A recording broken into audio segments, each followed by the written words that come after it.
श्लोक नंबर 81 विचार चल रहा था कि आपात वैराग्यवतो मुमुक्षुन, जो मुमुक्षु लोग आपात वैराग्य वाले, भवाब्धिपारम प्रतियातु उद्यतान, संसार को के पार जाना चाहते हैं। मतलब यहाँ साथ में दृष्टांत भी दे रहे हैं, जैसे कि कोई व्यक्ति है समुद्र पार करना चाहता है और अपने सामर्थ्य का विचार नहीं करके कूद पड़ा समुद्र में।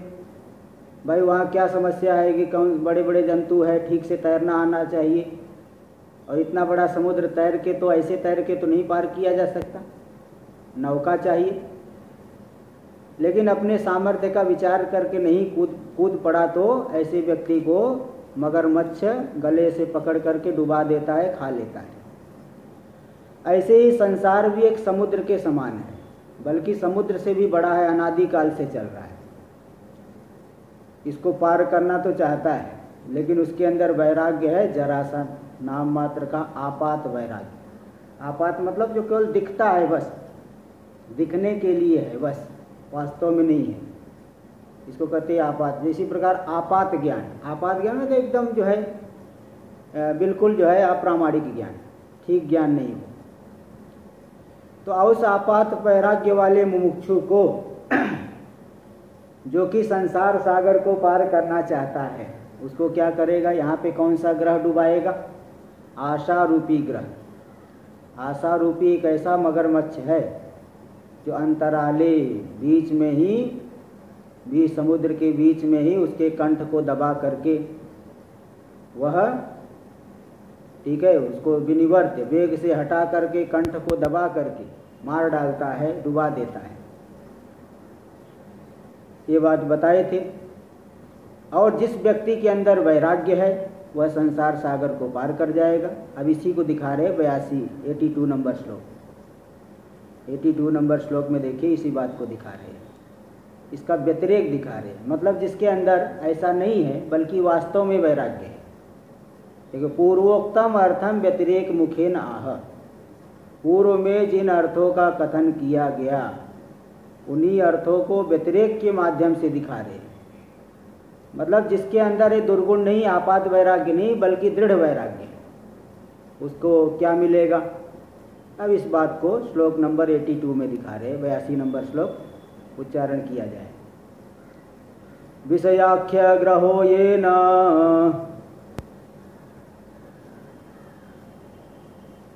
सुविरक्त्यसिनाहतः स गच्छति भवाम्भोधेः पारं प्रत्युह वर्जितः। विषयाख्य ग्रहो ये न, विषय रूपी, विषय नाम का जो ग्रह है, मगर है, उस मगर को ये न सुविरक्त्य सिनाहतः, जैसे उस जल में तैर रहे हो, अब कोई मगर आ गया तो आपने, अगर आपके पास तलवार है तो तलवार से उसको काट करके जा सकते हो। ऐसे ही यहाँ विषय रूपी मगर है जो पकड़ लेता है। ये न सुविरक्त्यसिना हता, सुष्ठु वैराग्य, तीव्र वैराग्य रूपी तलवार के द्वारा विषय रूपी ग्रह को जिसने काट दिया है, विषयों में जो आशा है उसको काट दिया।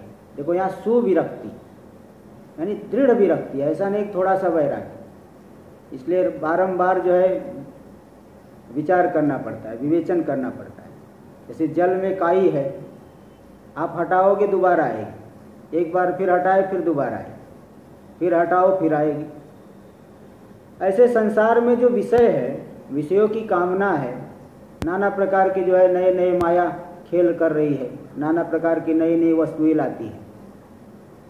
माया जो है संसार को नित्य तरोताजा बनाए रखती है, नित्य नए नए परिवर्तन होते रहते। जैसे पहले लोग बैलगाड़ी पे चलते थे, बाद में ट्रेन आ गई, वाहन आ गए, वायुयान आ गए, विमान आ गए। इस तरह से नाना प्रकार के नए नए जो है वो माया के खेल चलते रहते हैं, जिससे व्यक्ति जो है उसमें संसार में रमा रहता है। माया के अंदर इसलिए ये भी है ना, 4 इसके अंदर गुण है माया के अंदर। ये श्लोक आता है एक, उसको बताएंगे कभी, अभी तो श्लोक एक है, माया के अंदर चार है ना, चार कपर, चार जो है उत्कर्ष है, ऐसा एक सप्त श्लोकी में आता है। तो इसमें से एक ये भी बताए को माया नित्य नूतना, माया नित्य नवीन बनी रहती, नए नए विषय उत्पन्न होते हैं। किसी व्यक्ति का जो है दिमाग उसी में लगा रहेगा, इसलिए बारंबार हमको विवेचन करना है प्रतिदिन। जैसे घर में झाड़ू रोज लगाना पड़ता है, अब कोई सोचे कि नहीं नहीं एक बार लगा दिया हो गया, मैं तो दरवाज़ा बंद रखता हूँ। दरवाज़ा बंद रखने से भी धूल मिट्टी आएगी, चाहे कितना भी दरवाज़ा बंद रखो, क्योंकि धूल मिट्टी का स्वभाव हो तो घूमते रहेंगे, इधर से उधर जाते रहेंगे। इसी प्रकार मन का स्वभाव है कि मन में स्वाभाविक रूप से विषय आएंगे। मन का स्वभाव है विषयों की तरफ जाना, उस स्वभाव को बदलना होगा तो बहुत प्रयत्न करना पड़ेगा। स्वभाव को बदलने के लिए बहुत अधिक प्रयत्न की आवश्यकता होती है। इसलिए यहाँ करें सुविरक्त्य असिना हत, सुष्ठु वैराग्य, तीव्र वैराग्य रूपी तलवार के द्वारा जिसने विषय को काट दिया, विषय नाम के ग्रह को काट दिया, हतः मार दिया गया। सुविरक्ति, तीव्र वैराग्य रूपी तलवार के द्वारा। ऐसा जो व्यक्ति है वही समर्थ पुरुष है। स गच्छति भवाम्बोधे, वह संसार समुद्र, भव यानी संसार, अम्बोधि यानी समुद्र, भवाम्बोधे संसार रूपी समुद्र के पार को वही जा सकता है। प्रत्युह वर्जित, प्रत्युह यानी विघ्न से रहित होकर के, विघ्न से रहित होकर के यही व्यक्ति पार जा सकता है जिसने तीव्र वैराग्य रूपी तलवार के द्वारा विषय रूपी ग्रह को, मगर को काट दिया। देखिए इसी बात को टीका में दिखा रहे हैं। विषयाख्य ग्रहो ये न, विषय, अच्छा विषयाख्य ग्रह, विषय नामक नक्रह, पेज नंबर 53 पे चल रहे हैं। विषय नाम का जो नक्र है, मगर है, येन पुरुषेण, जिस पुरुष के द्वारा सुविरक्त्य असिना, तीव्र वैराग्य रूपी तलवार के द्वारा, सुष्ठु विरक्ति यानी दृढ़तर तीव्र वैराग्यम, एकदम दृढ़ तीव्र वैराग्य है ना। इसलिए वहाँ गीता में भी असंग शस्त्रेण दृढ़ेन छित्वा, दृढ़ असंग शस्त्र के द्वारा। दृढ़ क्या है तो वहाँ पे एक उपमा मतलब प्राय करके महापुरुष लोग बताते ही इशारा करते हैं कि जैसे कोई जो है बहुत बड़ा बहुत विशाल वृक्ष है, उसकी जड़ें जो है बहुत कठोर है, तो उसकी जड़ों को यदि काटना होगा तो तलवार से अगर ऐसे कुल्हाड़ी से काटते हैं तो कुल्हाड़ी की धार भी कुंद हो जाती है। लकड़ी बड़ी कठोर है, उसको काटते काटते कुल्हाड़ी की धार भी कुंद हो जाती है, इसलिए बार बार उसको पत्थर पे घिसना पड़ता है। बारंबार उसमें जो है उसमें वो पत्थर पे घिस करके उसके जो है धार को बनाए रखना पड़ता है। तेज धार वाली होगी कुल्हाड़ी तभी जो है जल्दी कटेगा। ऐसे ही असंग शस्त्र है। असंग शस्त्र क्या है? दृढ़ेन, दृढ़ मतलब प्रतिदिन जो है असंगता का अभ्यास करना है। प्रतिदिन असंगता का अभ्यास करिए, प्रतिदिन विषयों में दोष दर्शन करिए, वैराग्य अपने अंदर लाइए। ते जो है दृढ़, इसलिए यहाँ देखिए दृढ़तर तीव्र वैराग्य। ऐसा नहीं कि थोड़ा सा वैराग्य हो गया उसी से काम चल जाएगा, ऐसा काम नहीं चलने वाला है। तो दृढ़तर तीव्र वैराग्यम सैव असि ही, वही है खड्ग तलवार, तेन हतः नासितः, उसके द्वारा जिसने नाश कर दिया। किसका नाश कर दिया? विषय रूपी ग्रह का, विषय की आशा को पूरी तरह से छोड़ दिया। स पुमान, ऐसा जो पुरुष है, प्रत्युह वर्जितः, विघ्न से रहित हो करके, संसार सागरोत्तरणे विघ्न शून्य, संसार सागर को पार करने में वह विघ्न से रहित हो करके, भवाम्बोधे पारम, संसार समुद्र के पार, संसार समुद्र से जन्म मरणादि कल्लोल तरंगितस्य, जन्म मरणादि जो कल्लोल है और हिलते रहता है जल, उससे तरंगित जो हो रहा है, उसके पार, पार क्या है उसका? अंतम यानी ब्रह्म, ब्रह्म को पा गया, ब्रह्म का अनुभव कर लिया तो संसार समुद्र के पार हो गया। जन्म मरणादि कल्लोल से तरंगित, षड उर्मियाँ, 6 उर्मी कहते हैं, 6 प्रकार की तरंगे, जन्म मरण, शोक मोह, क्षुधा पिपासा, शास्त्र में इसको 6 उर्मी कहते हैं। उर्मी मतलब लहरें। जन्म मरण कहाँ होता है? स्थूल शरीर में होता है। आपका स्थूल शरीर पैदा हुआ है, हमारा स्थूल शरीर पैदा हुआ है, और एक दिन काल के गाल में चले जाएगा। ये 2 तरंगे हो गए, जन्म और मरण। और प्राणमय कोश में और 2 तरंगे, क्षुधा पिपासा, भूख प्यास। प्राण जब तक चल रहा है भूख प्यास लगती रहेगी, ये भी एक तरंग है, उससे भी हम परेशान रहते हैं। और शोक मोह, ये मनोमय कोश में शोक से ग्रस्त हो जाएगा, मोह से ग्रस्त हो जाएगा, मोहित हो जाता है, विवेक शून्य हो जाता है। ये शोक और मोह मनोमय कोश में। देखिए इस तरह से 6 उर्मी, 6 उर्मी, इसी को आप लोग प्राय करके पढ़ेंगे, बहुत जगह आता है। भाष्य आदि में, बृहदारण्यक आदि में 6 उर्मी, 6 उर्मियाँ हैं। जन्म मरण, क्षुधा पिपासा, शोक मोह, ये 6 उर्मी है। तो यही देखिए, जन्म मरणादि कल्लोल तरंगितस्य, जन्म मरण आदि, आदि से बाकी 4 को ले लीजिए, क्षुधा पिपासा शोक मोह, इनसे, इन तरंगों से जो युक्त है, तरंगित हो गया है, ऐसे संसार समुद्र के पार को वही व्यक्ति जो जा सकता है जिसने तीव्र वैराग्य रूपी तलवार से सभी विघ्न यानी विषय की आशा को, विषय की आशा रूपी ग्रह को काट दिया, वही पार हो सकता है। इति यावत्, इसी बात को कठोपनिषद में कह दिए, स्वधन पारम आपनोति तद विष्णु परमम पदम। विज्ञान सारथिर्यस्तु मन प्रग्रहवान नर, स्वधन पारम आपनोति, विज्ञान रूपी सारथी वाला, विवेक वाली जो बुद्धि है, विवेक वैराग्य से युक्त बुद्धि, विज्ञान, वह जिसका सारथी है। मन प्रग्रहवान नर, इसका शुद्ध मन रूपी लगाम के द्वारा इंद्रियों को जिसने वश में कर दिया है, सोध्वन पारम आपनोति, ऐसा पुरुष ही संसार साध्वन से यानी संसार मार्ग, संसार मार्ग का जो पार है, कौन है पार? तद विष्णु परमम पदम, उस व्यापक परमात्मा को जो परम पद है, पद यानी प्राप्तव्य तत्व है, उसको पार करके, उसको प्राप्त करके संसार सागर के पार हो जाता है। संसार सागर का पार मतलब परमात्मा पद की प्राप्ति, इसलिए अद्वैत के पार को प्राप्त कर लेता है। ऐसा जो तद विष्णु परमम पदम, वह विष्णु का परम पद रूपी जो संसार मार्ग का पार है, उसको प्राप्त कर लेता है। इति श्रुते गच्छति, यहाँ जो श्लोक में आया स गच्छति भवाम बोधे, गच्छति मतलब प्राप्नोति, संसार का पार। पार कौन है? ब्रह्म, यानी उस ब्रह्म को साक्षात कृत्यम उच्यते, साक्षात रूप से अनुभव करके मुक्त हो जाता है। भाई जो है जान करके मुक्त होगा, क्योंकि अज्ञान से समस्या आई है। यहाँ कुछ जो है करना धरना नहीं है।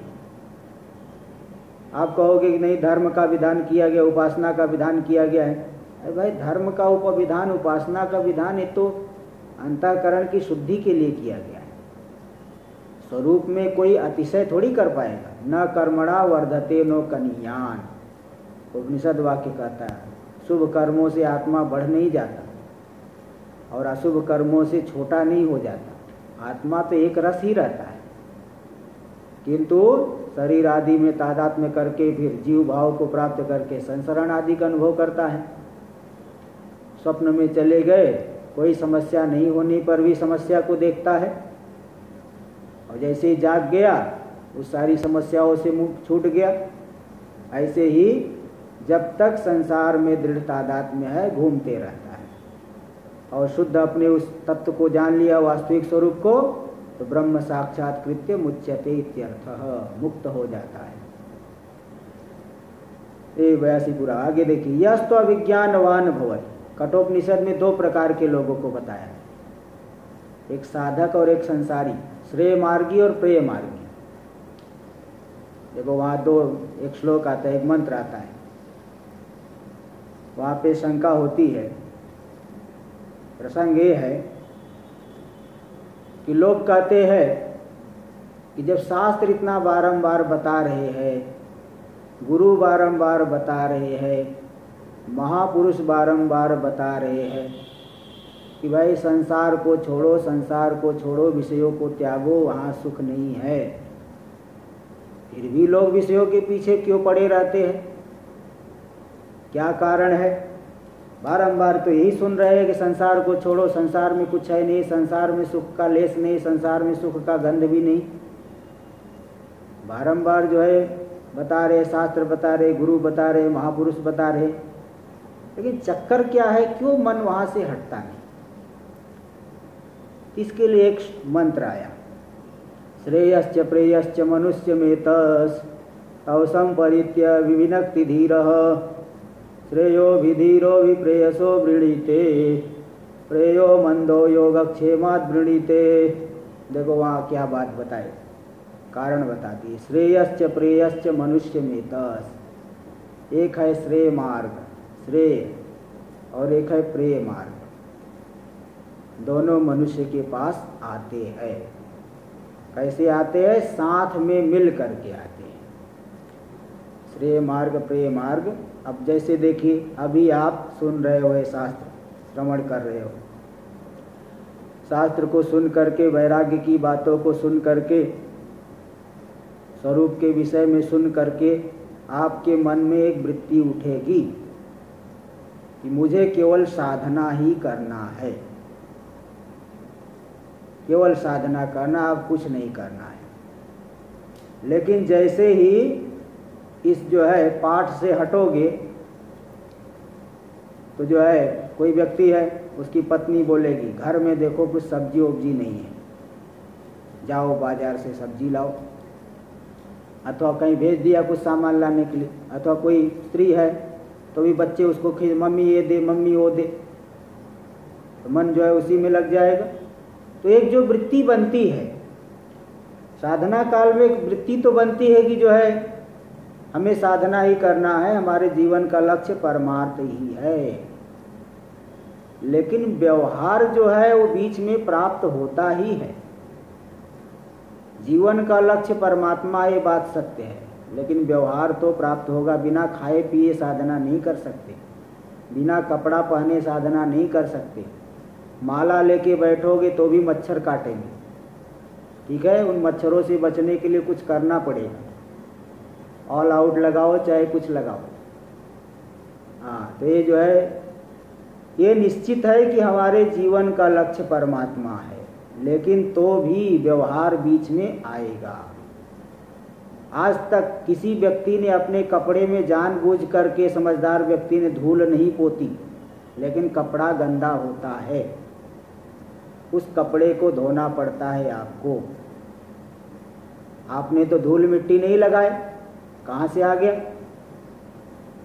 इसलिए तो धूल मिट्टी स्वाभाविक रूप से आती है। ऐसे विषय जो है स्वाभाविक रूप से मन में आते हैं। परमार्थ में भी व्यवहार तो आता है। साधु कई आश्रम में ही चले गया तो भी वहाँ पे जो है भोजन तो चाहिए, ये चाहिए, वो चाहिए, इसलिए तो सेवा करनी पड़ती, कुछ करना पड़ेगा, कुछ करोगे। इसलिए पूरी तरह से छोड़ के जंगल में भी आप बैठ जाओ तो भी वहाँ भोजन तो चाहिए। तो व्यवहार तो थोड़ा बहुत स्वतः प्राप्त हो ही रहा है, तो फिर करे क्या? तो बता दिए उत्तरार्ध में, श्रेयो ही धीरो अभिप्रेयसो वृणीते प्रेयो मंदो योगक्षेमात् वृणीते। जो श्रेय, जो धीर पुरुष है वह श्रेय मार्ग को चुनेगा, व्यवहार को केवल नाम मात्र के लिए ग्रहण करेगा। श्रेयो ही धीरो अभिप्रेयसो वृणीते, प्रेय की अपेक्षा धीर पुरुष श्रेय मार्ग का ही चयन करेगा और व्यवहार को नाम मात्र ही रखेगा जितना आवश्यक है। और जो मंद पुरुष है, विवेचन नहीं करने वाला, प्रेयो मंदो योगक्षेमात् वृणीते, वो कहेगा भाई योगक्षेम कैसे चलेगा हमारा, कमाएंगे नहीं तो खाएंगे क्या, और उसी चक्कर में सुबह से शाम तक, रात तक परेशान रहेगा। इसलिए ऐसा नहीं, वो जो है अविवेकी पुरुष जीवन पर्यंत जो है संसार को ही सुधारने की कोशिश करेगा, लेकिन संसार सुधरता नहीं, ये बात है। इसलिए मतलब मुख्य बात यह है कि विवेचन होना जरूरी, उस श्लोक में बताया। ये जो शंका उठी थी कि इतना महापुरुष कह रहे, गुरु कह रहे, शास्त्र कह रहा है कि संसार को छोड़ो, संसार को छोड़ो। व्यक्ति छोड़ता क्यों नहीं? छोड़ता इसीलिए नहीं कि विवेचन नहीं करता। वही उसी मंत्र में बताए, उसी मंत्र में बता दिए विवेचन के अभाव की वजह से जिसने विवेचन किया, जो श्रेय, हाँ श्रेयो धीर, धीर पुरुष ने श्रेय को कैसे ग्रहण कर लिया। जैसे आप अग्नि को सीधे सीधे हाथ में पकड़ो तो वो आपके हाथ को जला देगी अग्नि, लेकिन उसी अग्नि को अगर चिमटे से पकड़ो तो आपका हाथ भी नहीं जलेगा और आपका काम भी हो जाएगा। इसलिए तो वहाँ पे व्यवहार को तो पकड़िए, लेकिन नाम मात्र, जितना जरूरत है उतना ही, और मुख्य रूप से परमार्थ में ही टिक जाइए। ये बात वहाँ बताई। तो कठोपनिषद में जो प्रसंग देखिए, उसी को प्रसंग को 2 श्लोक मंत्रों को दिखा रहे हैं। यस्त्वविज्ञानवान् भवति अमनस्क सदा शुचिः न स तत्पदमाप्नोति संसारं चाधिगच्छति।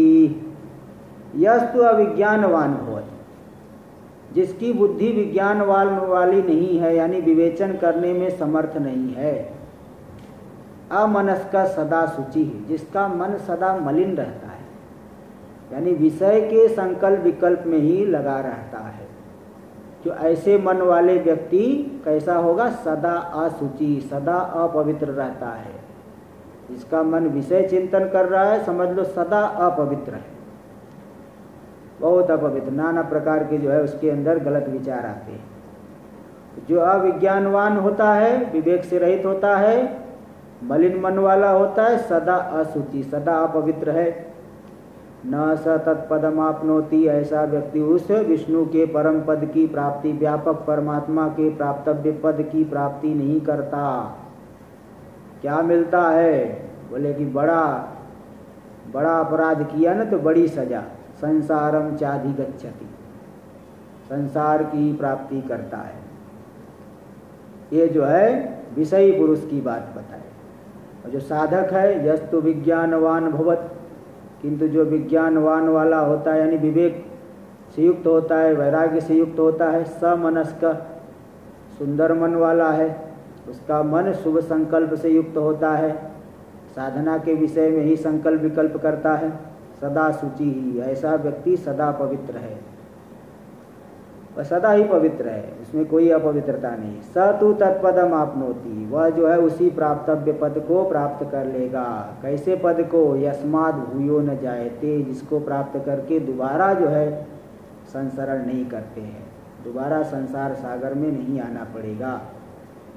इति कठोपनिषद प्रतिपादितम अर्थम, ये जो कठोपनिषद में जिस अर्थ का प्रतिपादन किया गया है, पूर्वोक्त श्लोक द्वयसारम, किंतु ऊपर के जो 2 श्लोकों में बताए, उन दोनों श्लोकों का सार कठोपनिषद में आया है। कठोपनिषद से ही भगवान भाष्यकार लेकर के यहाँ पे बताए, वेद की जो है सार को यहाँ पे इन 2 श्लोकों में, उन मंत्रों के सार को, तो इन दो श्लोकों का जो सार है इसको इकट्ठा करके, और कठोपनिषद में जो इन 2 मंत्रों में प्रतिपादित है और इन 2 श्लोकों का जो सार है, इसको क्रोडीकृत यानी इकट्ठा करके अगले श्लोक में बता रहे। उपदिशति विषमेति, श्लोक नंबर 83, पेज नंबर 54 देखिए। विषम विषय मार्गे गच्छतो नच्छ बुद्धेः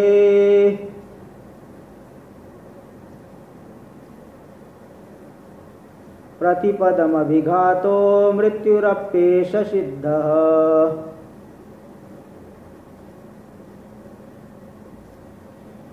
हितसुजन गुरुक्त्या गच्छत स्वस्य युक्त्या प्रभवति फल सिद्धि सत्यमित्येव विद्धि।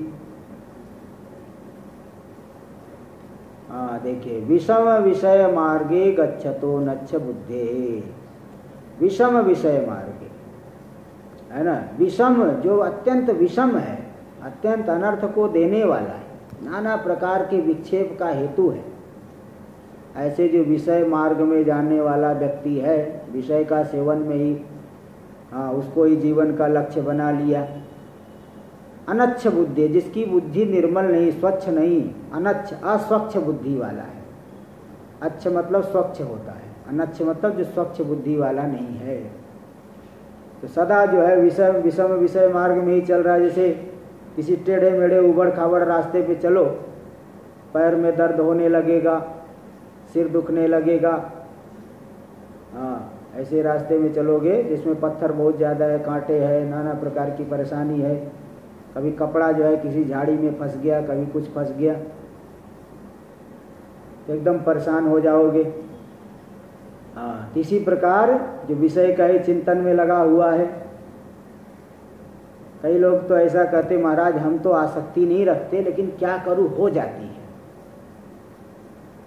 वो ऐसा मतलब बताएंगे, महाराज मैं तो आसक्ति नहीं रखता संसार में, लेकिन हो जाती है, मैं क्या करूं। वो तो हो जाती है, तो हो जाती इसलिए कि अभी परमार्थ का महत्व नहीं है। इसलिए क्या करे, विषम विषय मार्ग में जो चलने वाला है, अनच्छ बुद्धि है, जिसकी बुद्धि स्वच्छ नहीं है, मलिन है। प्रतिपदम अभिघातो, प्रत्येक पद में उसको अभिघात, अन्य पुस्तकों में अभियातो है, लेकिन यहाँ पे टीकाकार ने अभिघात को लेकर के, अभिघातों को लेकर के व्याख्या की है। अभिघातो जो है अन्य पुस्तक में दिया है, अभियातो यहाँ अभिघातो दिया है।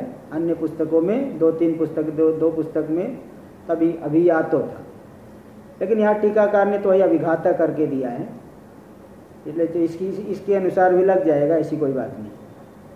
तो प्रतिपदम अभिघातो, ऐसा जो विषम विषय मार्ग का सेवन करने वाला पुरुष है, प्रत्येक हर एक कदम पे उसको नाना प्रकार के दुख का अनुभव होता है, अभिघात होता है। अभिघात मतलब दुख का जोर का थप्पड़, जोर से दुख का अनुभव होगा, बहुत दुख का अनुभव होता है। तो मृत्यु रप्पे से विद्धि, उसे जो है मृत्यु, जगह जगह मृत्यु, जगह जगह जो है दृढ़ का मृत्यु घटित संसार ही उसको सिद्ध ही है, मृत्यु ही मिलेगा, प्रतिपद दुख मिलेगा और मृत्यु ही मिलेगा। ये तो विषयी पुरुष की बात कह दिए। और जो साधक है उसके लिए क्या, उसको क्या मिलेगा, हित सुजन गुरुक्त्या गच्छता स्वस्य युक्त्या। किंतु जो पुरुष हमारा हित चाहने वाले गुरु लोग हैं, सुजन है ना, हित चाहने वाले भी है और सुजन भी है। हित तो चाहते हो लेकिन दुर्जन हो, ऐसा भी नहीं। ऐसे तो फिर कभी न कभी तो नुकसान ही कर देंगे, है ना। इसलिए बताया है कि एक श्लोक आता है, दुर्जनों परिहर्तव्यो विद्यालंकृतोपि सन मणिना भूषितो सर्प किमसौ न भयंकर, है ना। जो सर्प जो है मणि से भूषित होता है, लेकिन क्या भयंकर नहीं होता, मणि होने पर भी वो भयंकर है।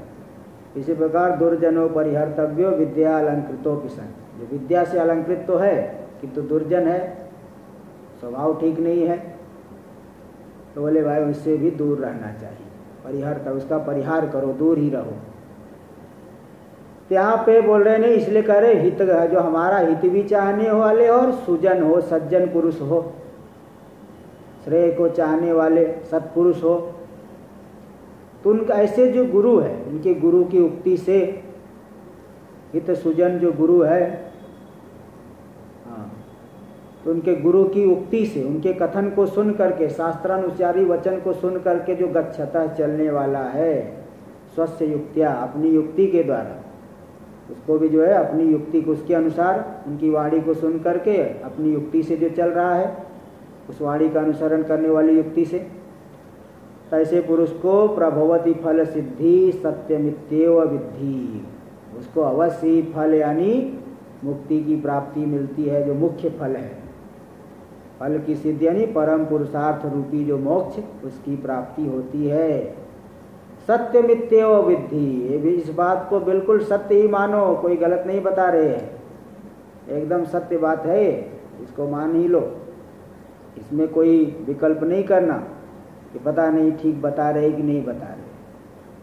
बोले सत्यमित्येव, बिल्कुल सत्य है, ऐसा ही जान लो।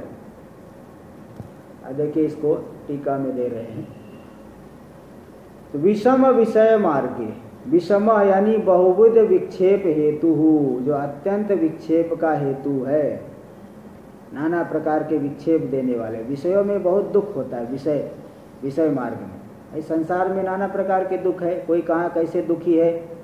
किसी के पास तो पैसा ही नहीं है, बड़ा दुखी है कि कुछ पैसा आ जाए, धन आ जाए तो हम सुखी हो जाए। और कई लोग पैसे वाले होकर के भी बड़े दुखी हैं, बहुत दुखी है। बहुत पैसा है तो भी दुखी है, कलह।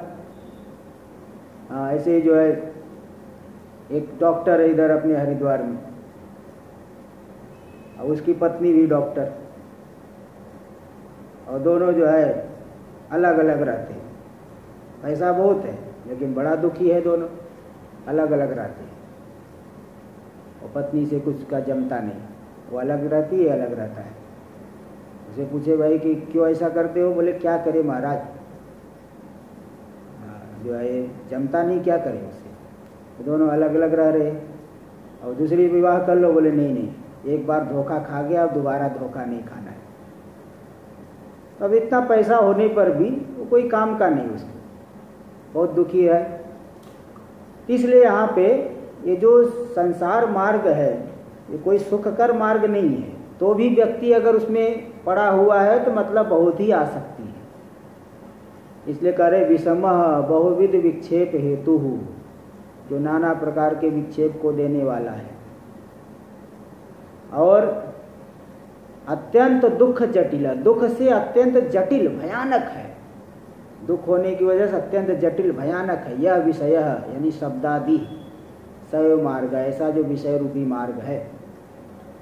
विषय को मार्ग शब्द से कहा गया है। ये तो श्रुति भी देखो, विषयांश तेषु गोचरान, विषय ही मार्ग है। इंद्रिय रूपी घोड़े को चलने के लिए इंद्रियाणि हयाना और विषयांश तेषु गोचरान, आत्मेन्द्रिय मनोयुक्तम भोक्तेत्याहुर मनीषिणा। इंद्रिय तो घोड़े है, विषय जो है मार्ग है, और भोक्ता कौन है, भोग करने वाला कौन है? आत्मा इंद्रिय मनोयुक्त, मन इंद्रिय शरीर आदि से युक्त जो जीवात्मा है, इनसे तादात्म्य करके भोक्ता सुख दुख का अनुभव करने वाला हो गया। तो वहाँ उस श्रुति में विषय को मार्ग शब्द से कहा गया है। तो तत्र गच्छतः, ऐसे अत्यंत जटिल मार्ग में जो चलने वाला है, यानी कुल मिला के कहे तो खतरों का खिलाड़ी बना हुआ है, जटिल मार्ग में चल रहा है। तत्र गच्छत तथा एवं अनच्छ बुद्धि, और इसीलिए देखो अशुद्ध बुद्धि वाला है। विषय का सेवन करने वाला कोई शुद्ध बुद्धि वाला नहीं कहा जाएगा। अशुद्ध मनस्कस्य, अशुद्ध मन वाले है। यदि शुद्धम मनः अवश्यम विचारशीलम, यदि हमारा मन शुद्ध होगा तो अवश्य विचार स्वभाव वाला होगा, और विचार करके विषयेभ्यो निवर्तते, विषय से छुटकारा पा लेगा। लेकिन विचार समर्थ क्यों नहीं होता? कई लोग तो बहुत अच्छा बहुत विचार करते हैं, विचार करके हट जाते हैं, और कई लोग विचार में समर्थ क्यों नहीं होते? एक बार धोखा खाए, दोबारा धोखा खाए, क्यों ऐसे धोखा खाते रहते हैं? बोले नहीं, रजस तमो भूयिष्ठत्वाद एवं विचारा समर्थ। रजोगुण और तमोगुण की अधिकता जब है, साधना आदि किया ही नहीं, कहाँ से जो है सत्वगुण आएगा? सत्वगुण लाने के लिए तो सत्व वाली साधना करो, सात्विक प्रवृत्ति करो, सत्वगुण बढ़ते रहेगा। इसलिए सत्संग आदि इसीलिए किया जाता है कि भाई सत्वगुण जो है अच्छा संग रहे, तो अच्छे वातावरण में रहे तो सत्वगुण जो है उद्भूत हो जाएगा, प्रकट होगा। तो रजोगुण और तमोगुण की अधिकता होने से मन जो है विचार में समर्थ नहीं होता। देखो इसमें एक अध्यात्म रामायण का श्लोक आ रहा है। अध्यात्म रामायण में श्लोक है, यथा व्यालगलस्थोपि भेकः दंसानपेक्षते, यथा व्यालगलस्थोपि भेकः दंसानपेक्षते, तथा कालाहीनाग्रस्तो लोको भोगान शाश्वतान। देखो यहाँ पे बता रहे, उदाहरण देके बता रहे कि काल से हर एक व्यक्ति, काल रूपी सर्प से हर एक व्यक्ति ग्रस्त है। पता है कि आगे हमको जाना ही है, फिर भी भोगान अशाश्वतन, अशाश्वत भोगों को क्यों चाहता है? उदाहरण दे दिए पूर्वार्ध में, यथा ब्याल गलस्थो भी भेकह दंसान अपेक्षते। जैसे एक कोई ब्याल यानी सर्प, सर्प ने मेढक को पकड़ लिया, सर्प ने मेढक को पकड़ लिया ऐसे। अब मेढक को पकड़ लिया, मेढक का मुंह बाहर है, सब बाकी पूरा शरीर अंदर है, मुंह थोड़ा बाहर दिख रहा है। तब से मेढक को एक मच्छर दिख गया, तुरंत अपना जीभ आगे करके मच्छर को अंदर कर लिया। बताओ, स्वयं सांप के पेट में जा रहा है, लेकिन अभी जो है वो मच्छर दिख गया, तुरंत जीभ निकाल करके खींच लिया। यथा ब्याल गलस्थोपी, ब्याल के गले में, गल यानी गला, गले में स्थित हो भेका यानी मेढक है ना, मेढक मंडूक। तो मेढक जो है दंसान अपेक्षित, दंश यानी मच्छरों को खाना चाहता है, भले वो सांप के गले में जा रहा है, पेट में जा रहा है। तथा काला हीना ग्रस्तो, इसी प्रकार पूरे के पूरे प्राणी काल रूपी अहि यानी सर्प से ग्रस्त है, काल उनको खा रहा है, तो भी भोगान अशाश्वतान, जैसे मेढक मच्छर को खाना चाहता है, सांप के पेट में जा रहा है, इसी प्रकार काल के गले में जा रहे हैं तो भी लोग भोगों की अपेक्षा करते हैं। इसलिए जो युधिष्ठिर और यक्ष का संवाद हुआ ना, तो उसमें जो 4 प्रश्न पूछा था, का वार्ता किमाश्चर्यम कह पंथा कश्च मोदते इति में चतुरो प्रश्नान पूरयित्वा जलम पिब। तो उसमें दूसरा प्रश्न पूछा था किमाश्चर्य, सबसे बड़ा आश्चर्य क्या है? तो युधिष्ठिर जी ने जवाब दिया था, अहनी अहनी भूतानि गच्छन्ति यम मंदिरम। प्रत्येक दिन प्राणी यमराज जी के मंदिर में जा रहे हैं, मतलब यमराज जी के मंदिर में तो यमलोक में जा रहे हैं, मृत्यु को प्राप्त कर रहे हैं। अहनी अहनी भूतानि गच्छन्ति यम मंदिरम शेषा जीवितुम इच्छन्ति किम आश्चर्यम अतः परम। प्रत्येक दिन सब न जाने कितने लोग मर रहे हैं, है ना, लेकिन जो बचे हुए वो सोचते मैं हमेशा बने रहूंगा। इस तरह से पदार्थों को इकट्ठा कर रहे हैं कि ऐसा लग रहा है मैं हमेशा बने रहूंगा।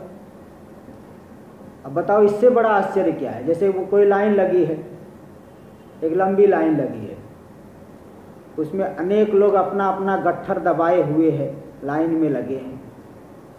तब से सबसे आगे वाले को खींच करके कोई ले गया और दूसरे वाले देख रहे हैं कि हाँ उसको ले जा रहा है, मारेगा उसको, लेकिन तो भी अपनी अपनी गठरी दबाए हुए हैं। इस तरह से, तो इसी तरह से हर एक व्यक्ति जो है काल से ग्रस्त है, तो भी अशाश्वत भोगों में उसको प्रीति हो रही है। अब विचार किया जाए तो वास्तव में जो वास्तविक प्रीति है हमें अपनी आत्मा में ही है ना, हमें आत्मा में ही वास्तविक प्रीति है। अन्य में जो प्रीति आपको दिख रही है वही प्रीति अगर वहाँ से दुख मिलने लगा तो उस प्रीति को दूर होने में जरा सा भी समय नहीं लगता। कोई मित्र है, बड़ा प्रेम है, मित्र से बड़ा प्रेम है, आप कह देते अरे भाई तुम तो मेरी आत्मा हो। मित्र को क्या कह दिया? तुम तो मेरी आत्मा हो। मतलब आत्मा को मतलब जिससे हमारा अलगाव नहीं होता है, तो तुम तो मेरी आत्मा हो, ऐसे कह दिया। और पता चला कि कुछ समय बाद उसी मित्र ने धोखा कर दिया, तो थोड़े समय के लिए उससे जो है बहुत मन में विद्वेष हो गया। बाद में उस मित्र ने आपसे माफ़ी मांगी, क्षमा मांगा और कुछ आपको लाभ पहुंचा दिया, फिर आपको दोबारा प्रेम हो गया। तो आपको देखो वहाँ जो प्रीति हुई वह सुख का निमित्त बन रहा है, इसलिए प्रीति हो रही है। लेकिन हमें जो हम अपने में प्रीति है वह किसी निमित्त से है क्या? आप सोते हो, जागते हो, उठते बैठते दिन में, सुबह, प्रातः काल, सायंकाल, मध्याह्न काल, रात्रि में, ऐसा कौन सा समय है कि जिस काल में आपको अपने से प्रीति नहीं? ऐसा कोई काल आप नहीं बता सकते कि जिस काल में आपको अपने से प्रीति न हो। यानी आपको अपने से जो प्रीति है वो सार्वधिक है, सदा रहने वाली है। और मित्र में, पत्नी में, पुत्र में ये सब प्रीति तो नैमित्तिक है भाई। निमित्त हटने मात्र से वो प्रीति हट जाती है। विषयों में प्रीति भी ऐसे ही है। सुख की आशा से विषय सुख अच्छे लग रहे हैं, इसलिए विषयों को इकट्ठा करते जा रहा है। मैं सुखी हो जाऊंगा, मैं सुखी हो जाऊंगा, मैं सुखी हो जाऊंगा। इसी चक्कर में तो नाना योनियों की प्राप्ति कर रहा था। इसलिए वहां बताया कि देखो यही बड़ा आश्चर्य है कि प्रत्येक दिन न जाने कितने प्राणी मर रहे हैं, लेकिन शेष लोग जो है पदार्थों के संचय में ही लगे हुए हैं। ऐसा लग रहा है कि मैं हमेशा के लिए जिंदा अमर हो जाऊंगा। ये बड़ा आश्चर्य है। इसी बात को यहाँ भी बता दिए। ये अध्यात्म रामायण का श्लोक है। यथा व्याल गलस्थोपि भेक दंसान अपेक्षते तथा कालाहीनाग्रस्तो लोको भोगान शाश्वतान। इत्युक्त रीत्या, इस कही गई रीति से विषय प्रवणता तस्य, विषय प्रवणता उसमें रहती है ना। काल से ग्रस्त होने पर भी विषयों की तरफ मन का झुकाव, प्रवण, प्रवण मतलब ढालू, झुकाव, मन का झुकाव विषयों की तरफ, तस्यति भाव। एतादृश अशुद्ध मनस्कस्य, ऐसे जो विषय मार्ग का सेवन करने वाला व्यक्ति है, जिसका मन अत्यंत मलिन है, अशुद्ध है, मन अत्यंत मलिन है जिसका, तो क्या मिलता है? मलिन है तो प्रतिपदम अभिघाता, प्रत्येक हर एक कदम पे उसे जो है दुख मिलेगा। सर्वदापि दृढ़ दुख संयोग, अत्यंत मलिन मन वाले को सदा ही दृढ़ दुख मिलते रहता है। बहुत दुखी रहता है वह व्यक्ति, अत्यंत दुखी रहता है। ऐसा अनुभव सिद्ध है। ये बात कोई कल्पना करके नहीं बता रहा हो, अनुभव सिद्ध है। स्वयं भी आप जरा सा अन्वय व्यतिरेक से विचार करो तो आपको भी अनुभव हो जाएगा। अन्वय व्यतिरेक से ऐसा विचार नहीं करते ना, इसलिए तो अनुभव समझ नहीं पाते, आसक्ति बनी रहती है। ये जो है अनुभव सिद्ध बात है, कोई कपोल कल्पित नहीं बता रहा हूँ कि मानो चाहे मत मानो, मानना ही पड़ेगा आपको, अनुभव सिद्ध बात है। तो मृत्युरपि सिद्ध, तो उस व्यक्ति को मृत्यु भी मिलेगी, यानी मृत्यु घटित संसार की ही प्राप्ति होगी, ये तात्पर्य है। इसलिए मन को जरा जो है साधना के द्वारा शुद्ध करो, मलिनता को दूर करो। मन है, देखो अमृत बिंदु उपनिषद का ये मंत्र है। मन एव मनुष्याणाम कारणं बंध मोक्षयोः बंधाय विषयासक्तं मुक्त्यै निर्विषयं स्मृतम्। मन एव मनुष्याणाम, मन जो है मनुष्यों के लिए कारणम बंध मोक्ष है। बंध के लिए भी कारण है, मुक्ति के लिए भी कारण है। मन मलिन है, संसार की प्राप्ति का ही हेतु बनेगा, और मन शुद्ध हो गया तो संसार से मुक्त हो जाएगा। तो मुक्ति, बंध और मोक्ष, देखो स्वरूप में कुछ बिगड़ा नहीं, किंतु मलिन मन की वजह से संसार का ही अनुभव हो रहा है। तो मन एव मनुष्याणाम कारणम बंध मोक्षयो, बंध और मुक्ति दोनों का कारण मन ही है। बोले भाई क्या बात करो, एक ही आदमी दो प्रकार का कैसे हो सकता है? बोले नहीं, एक आदमी दो नहीं, कई प्रकार के भी हो जाते हैं। इसलिए दो प्रकार, बंधाय विषयासक्त्यम, विषयासक्तम, विषय में मन हमारा आसक्त है, बंधन की प्राप्ति कराएगा, पक्की बात है। मुक्त्यै निर्विषयं मनः स्मृतम, मुक्ति के लिए अगर मन से हमारे विषय हट गए, विषयों की आस्था हट गई, विषय हटने का मतलब विषयों की आस्था हट गई, इसमें सत्यत्व बुद्धि हट गई, ये विषय हटने का मतलब। नहीं तो ऐसे तो बोलेंगे गहरी निद्रा में चले गए, मन ही नहीं है तो विषय कहाँ से रहेंगे? वहाँ मन नहीं है तो भी वासनाएं जो है सूक्ष्म रूप से है, मन भी जो है कारण रूप से विद्यमान है, निर्विशेष नाश नहीं हुआ है। तो मुक्ति के लिए जो निर्विषयम मनः, निर्विषयम स्मृतः, स्मृतम, विषय से रहित, विषय की आस्था से रहित जो मन है वह मुक्ति के लिए समर्थ माना गया। इति वचनस्य पूर्वम उदाहृतत्वात्। ये अमृत बिंदु उपनिषद का वचन है, इसको पहले भी हमने उदाहरण दिया था, टीकाकार बता रहे।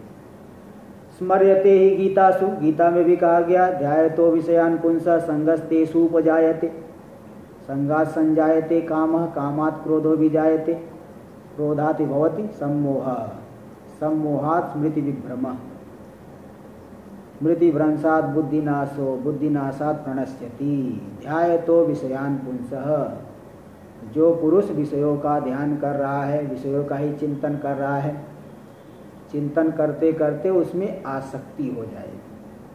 जैसे आपको उदाहरण देता हूँ कि कोई व्यक्ति आपको पहली बार मिला, आपको कोई व्यक्ति पहली बार मिला, हाँ, तो आप जो है उसको नहीं जानते थे, कोई आसक्ति उसके प्रति आपके मन में कुछ ऐसी बात नहीं, लेकिन फिर बाद में बारंबार जो है उसका चिंतन की, उसका चिंतन करने से फिर आप उससे जो है मेल जोल बढ़ाए, मित्रता हो गई, उसके प्रति आसक्ति बढ़ गई, अत्यंत आसक्ति भी हो जाती है। ऐसे कोई वस्तु, किसी भी वस्तु में, ऐसे किसी भी, सब जगह ले लीजिए, कहीं भी आप किसी की भी आसक्ति है, पहली बार वस्तु दिखने से तुरंत आसक्ति नहीं हो जाती। विषय का बारंबार जब चिंतन, एक बार सेवन किया, उसको सुख बुद्धि हुई, बारंबार चिंतन हुआ, तो उसमें संग हो जाता है, आसक्ति हो जाती है, मुझे और मिले और मिले, ये हमेशा बना रहे। तेषु उपजायते संगात संजायते काम, संग होने से फिर कामना उत्पन्न है, दृढ़ कामना, कामना कामात् क्रोधो भी जायते, कामना में विघ्न हुआ तो क्रोध हो जाएगा, और क्रोधात् भवति सम्मोह, क्रोध से फिर सम्मोह हो जाएगा, मतलब कर्तव्य का विवेक नहीं रह जाएगा।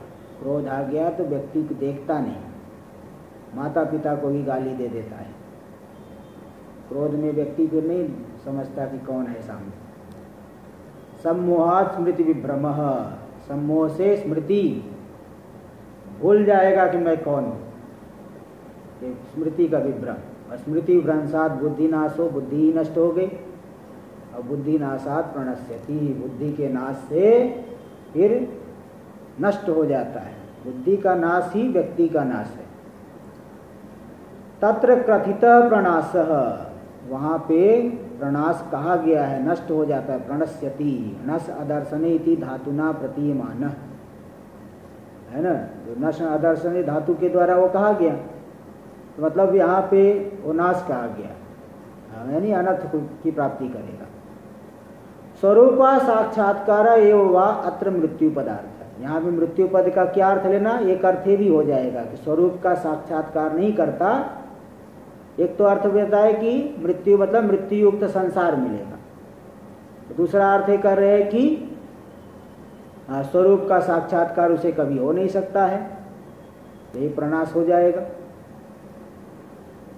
कामस्य व कुतश्चित अविहत से, जैसे आपके अंदर बहुत कामना है, उस कामना में कोई व्यक्ति बहुत बारंबार विघ्न पहुंचा रहा है, एक बार आप सह लोगे, दूसरी बार सह लोगे, तीसरी बार उसके ऊपर टूट पड़ोगे, क्रोध हो जाएगा, तो कामना ही किसी हेतु से अभिहत होने पर, कामना में रुकावट आने पर, क्रोधात्मना परिणम मानत्वात्, वही क्रोध रूप से परिणत हो जाती कामना। अतृप्त, इसी बात को यहाँ पे कामाभिघात, काम के द्वारा विघात इस शब्द से कहा गया है, जगह जगह कहा गया है। कामात् क्रोधो विजायते, यहाँ भी देखो कहा गया। ततृप्त कामाभिघात एवं अत्रापि प्रतिपदम अभिघात, तो जो यहाँ गीता आदि में कहा गया कामना के अभिघात से क्रोध हो जाता है, इसी बात को यहाँ पे श्लोक के दूसरी पंक्ति में प्रतिपदम अभिघातो, विषम विषय मार्ग में चल रहा है, बुद्धि उसकी स्वच्छ नहीं है, प्रत्येक पद पे अभिघात, कामनाओं का विघात होता है, क्रोध उत्पन्न होता है, फिर उसी क्रम से बुद्धि का नाश हो करके विनष्ट हो जाता है। देखो इसी को यहाँ उदाहरण के द्वारा समझा रहे हैं। लोके यथा इच्छा तथा विषयानुभवस्य सुदुर्लभत्वात्, जैसे इच्छा हो रही वैसे को वैसे विषय मिल जाए, ऐसा कोई जो है दुर्लभ बात है। कोई आपने जो है कोई भगवान से जो इतनी मित्रता नहीं करके रखी है कि जो चाहो वो मिल जाएगा, कर्म के अनुसार ही देंगे। भगवान भी देना चाहे तो कर्म के अनुसार ही देंगे, नहीं तो भक्तों को कष्ट क्यों मिलता है ये बताइए। भक्तों को कष्ट क्यों मिलता है? क्योंकि कर्म के अनुसार ही वो मिलता है।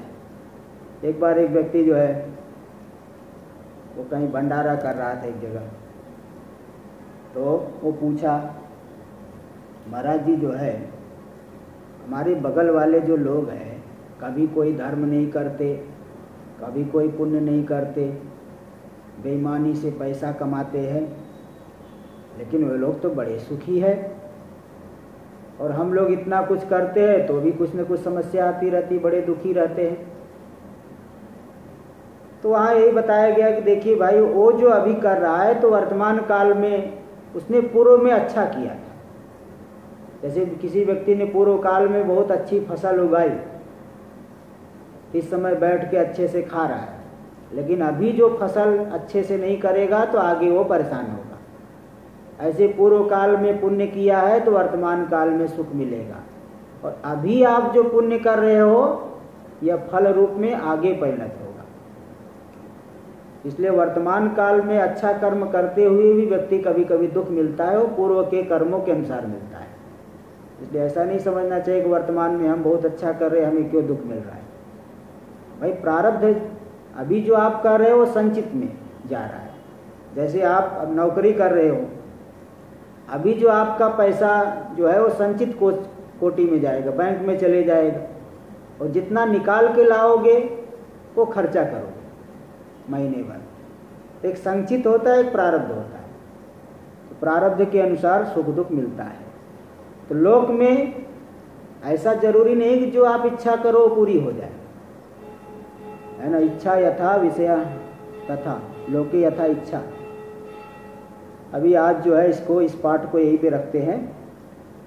आगे हम 3 दिन अनध्याय रहेगा, इसके बाद शुक्रवार के दिन पाठ चलेगा। 3 दिन मतलब बीच में अनध्याय रहेगा, इसके बाद द्वितीया से पाठ चलेगा। 3 दिन बीच में गैप दे करके आगे।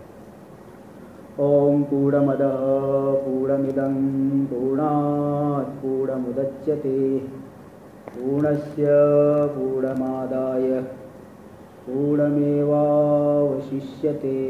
ओम शांति शांति शांति।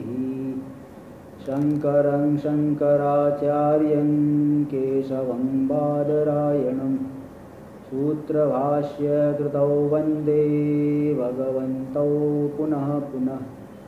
ईश्वरो गुरुरात्मेति मूर्तिभेद विभागिने व्योमवद् व्याप्तदेहाय दक्षिणामूर्तये नमः। ओम शांति शांति शांति।